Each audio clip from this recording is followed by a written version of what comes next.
अस्सलाम वालेकुम दोस्तों, मेरा नाम मोहसिन कुरैशी है। मैं अहमदाबाद से ऑटो प्लस इंडिया मेरी कंपनी का नाम है। और जैसे कि आप ये भाई को देख रहे हो, ये हमारे कस्टमर हैं, हमारे से एक टूल परचेस करने के लिए आए हैं। तो हम जानेंगे ये कहाँ से आए हैं और कौन सा टूल उन्होंने परचेस किया है। तो ये इनसे खुद जानेंगे हम। भाई, आपका नाम क्या है, हमारे ऑडियंस को बताओ, और कहाँ से आए हो, और आपने कौन सा टूल परचेस किया है वो हमारे ऑडियंस को बताइए। मेरा नाम दानिश खान है।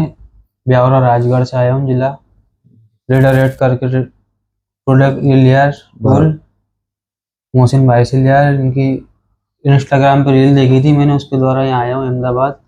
यहाँ के टूल लिया है मैंने। आपको कैसा लगा यहाँ पर आके, यहाँ और पे आके बहुत अच्छा स्कैनर लगा। वगैरह कैसा आपको लगा?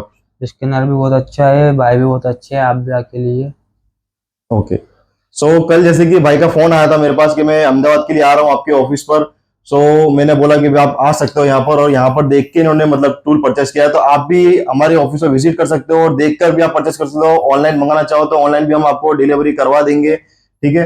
और ज्यादा जानकारी के लिए स्क्रीन पर दिए हुए नंबर पे आप हमारे कांटेक्ट कर सकते हो। Thank you.